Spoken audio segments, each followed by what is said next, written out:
سلامونه نیکې هیلې احترامات ګرانو زده کوونکو، نن زموږ ستاسو د پیل مورا په برخه کې دریم درس دی. راځو پیلوو. نن به موږ تاسو د ډراپ یور ویډیوز کلیپس ایمیج اور آډیو هیر اور کلیک هیر امپورټډ میډیا په برخه کې درس وکړو.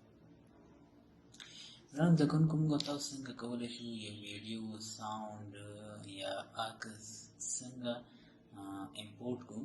نو راځو دا پلس یا جمع باندې چې کلیک ووهو، راځو زموږ ستاسو چې هغه فولډر وي موږ تاسو وي چې ویډیو وي عکس موږ غواړو چې دلته امپورټ کړو. نو راځو ډیسکټاپ کې موږ سره دلته فولډر وي د 1 2 3 په نامه باندې، په دې باندې ډبل کلیک ووهو، غواړو دغه والپیپر امپورټ دا باندې کلیک وهو، اوپن وهو، موږ تاسو سره به دلته والپیپر اوپن شي. موږ تاسو غواړو چې په یو ځای باندې دوه والپیپر یا دوه عکسونه یا دوه ویډیوګانې امپورټ کړو. نو بیا دلته راځو ډبل کلیک وکړو، ډایرکټ مو هماغه فولډر ته بیایي. نو دلته دې سره کنټرول نیسو، دغه ایمیج هم پکار دی، دغه هم پکار دی، دغه هم پکار دی.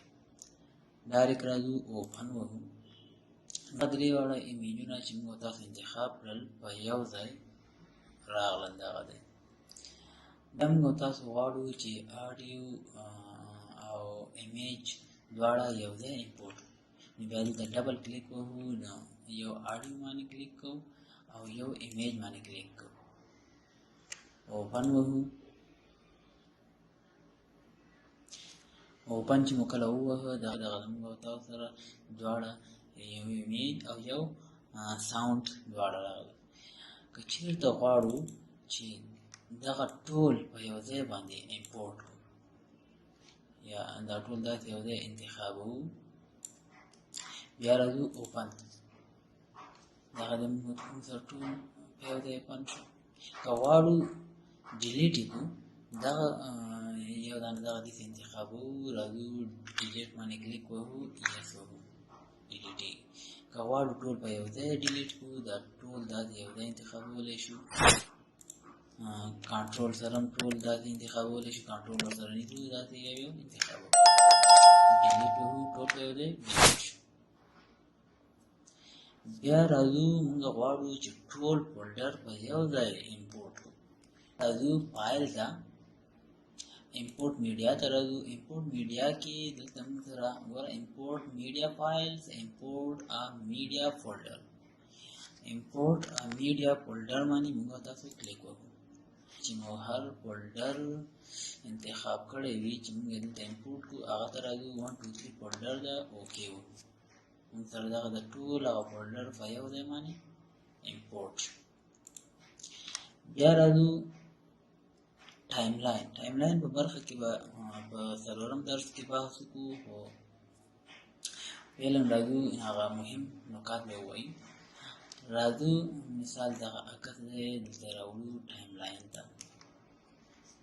دغه عکس موږ سره 4 سیکنډه دی، غواړو 4 سیکنډ نه اضافه کړو چې هر کله موږ تاسو دغه ځای ته دغه شی دلته داسې برابر کړو، دوه طرفه غشي راوي. کولی شو دغه عکس کش کړو چې هر څومره سیکنډونه مو پکار وي دغلته موږ تاسو سره ښکاري چې دا 2 سیکنډه اضافه شو، دا 14 سیکنډه شو. دغلته موږ تاسو سره تر دې 20 سیکنډه 30 سیکنډه 40 سیکنډه موږ تللی شي.